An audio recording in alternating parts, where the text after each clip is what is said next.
Welcome in UK lifestyle. England के अंदर सबसे बड़ी प्रॉब्लम आज के टाइम में बच्चों को आ रही है कि रूम रेंट का सबसे बड़ा इशू यहाँ पे बना हुआ है कि रेंट को कैसे अफोर्ड करें। और सबसे जो मेन चीज़ इसके अंदर आती है वो आता है डिपॉजिट की। यहाँ पे आप जब भी आते हो तो आपसे पहले मांगते हैं कि 1 महीने का आपने डिपॉजिट देना है और 1 महीने का आपने रेंट देना है एडवांस के अंदर। और जितने भी हम घर से पैसे लेके आते हैं 1100 पाउंड 1200 पाउंड लेके आते हैं वो हमारे रेंट के अंदर चले जाते हैं। उसके बाद हमारी ग्रोसरी भी होती है, मिल्क वगैरह भी होता है, हर तरीके की छोटी मोटी सब चीज़ें। और इवन आपको जॉब ढूंढने के लिए ट्रैवल भी करना पड़ता है। तो आपने रेंट को कैसे मैनेज करना है, इसके लिए सीधा सा एक ही सिंपल फंडा है जो मैं आपको बताने जा रहा हूँ कि आपने हमेशा ऐसा एरिया चूज़ करना है रहने के लिए जहाँ पे चीप हो। बहुत सारी लोकेशन ऐसी हैं जहाँ पे आप गांव के अंदर, मतलब यहाँ पे गांव भी है इंग्लैंड में। ऐसी बात नहीं है कि आपने लंदन के बिल्कुल बीच में रहना है, आप छोटे मोटे गांव के अंदर भी रह सकते हो। किसी भी बड़े शहर के आसपास में छोटे मोटे टाउन होते हैं, उन टाउन्स के साथ लगते हुए छोटे मोटे गाँव भी होते हैं, आप उनके अंदर रह सकते हो। वहाँ पर आपको चीप रहने के लिए अकोमोडेशन मिल सकती है और ट्रैवल के लिए आप अपने कार्ड्स बनवा सकते हो।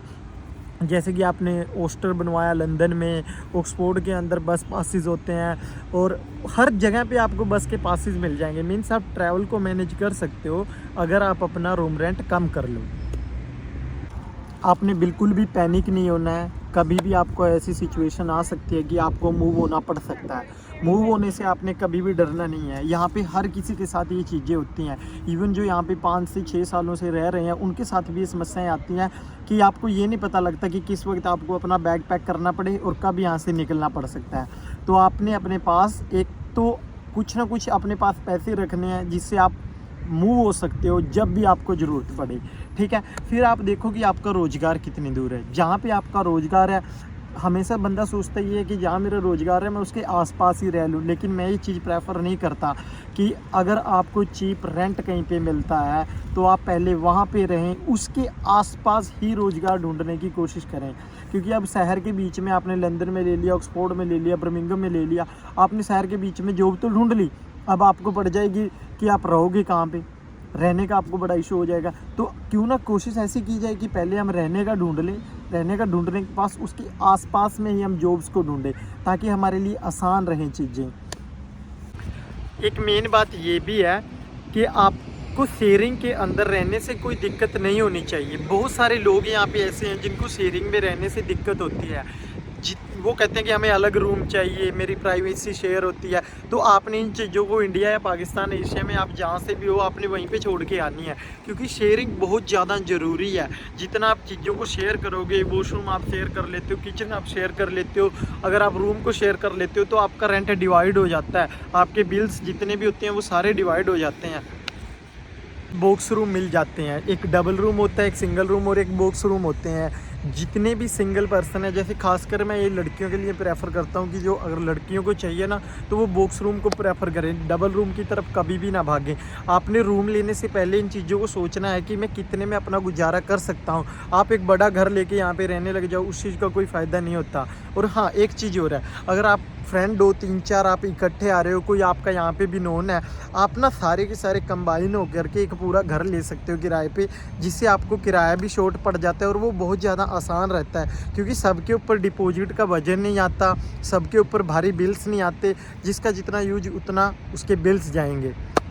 रूम्स को आपने ढूंढना कैसे है, ये भी बहुत बड़ा इशू है कि आप रूम्स को फाइंड आउट कैसे करोगे। तो यहाँ पे ना जो ऑफ लाइसेंस की दुकानें होती है, जितने भी शॉप्स होती हैं, उनके बाहर ना बहुत सारे जितने भी यहाँ पे लाइसेंस वाले हैं, ऑफ लाइसेंस वाले, वो क्या करते हैं कि एक एडवर्टाइजमेंट फ्रेम रखते हैं बाहर कि आप वहाँ पे लगा सकते हो कि रूम नीडेड।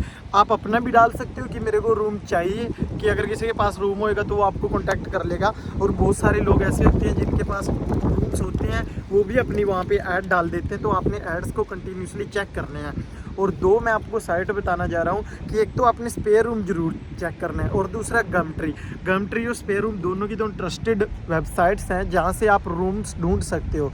कोशिश करनी है आपकी नीड के अकॉर्डिंग। ये ना करें कि आप रूम का साइज़ बड़ा ले लें, मेरा ये भी सामान है, मेरे बैग ये भी हैं, मुझे खुला डुला चाहिए, मेरे को यहाँ पे फ्रेंड आ सकते हैं, ऐसा कुछ भी नहीं है। ना तो यहाँ पे किसी के पास इतना टाइम है कि वो आपके घर पे आए, आपके साथ बैठे और 2 रात या 3 रात आपके साथ स्टे करके जाए, ऐसा कुछ नहीं है। हर किसी को अपने काम की यहाँ पे होती है। तो आपने क्या करना है, अपनी नीड के अकॉर्डिंग आपने रूम ले लेना है। और एक बात का आपने विशेष यहाँ पे ध्यान रखना है कि आपने 1 महीने का रेंट अपने पास एडवांस रखना ज़रूर है।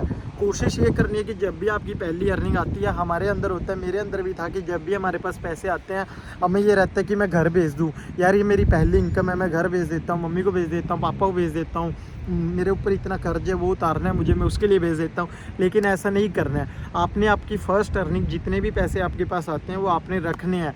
यहाँ पे 1 महीने का आपके पास रेंट एडवांस होना चाहिए। दूसरा, नीड के अकॉर्डिंग आपने चीज़ों को सर्च करना है, अपने रूम्स को ढूंढना है। तीसरा, आपने शेयरिंग के अंदर फोकस करना है कि आप शेयरिंग में रहने का आपके अंदर, मतलब एक बंदे के अंदर होती है ना कि होम सिकनेस सी होती है कि ना यार मैं नहीं रह सकता शेयरिंग में, उस चीज़ को ख़त्म रखना है।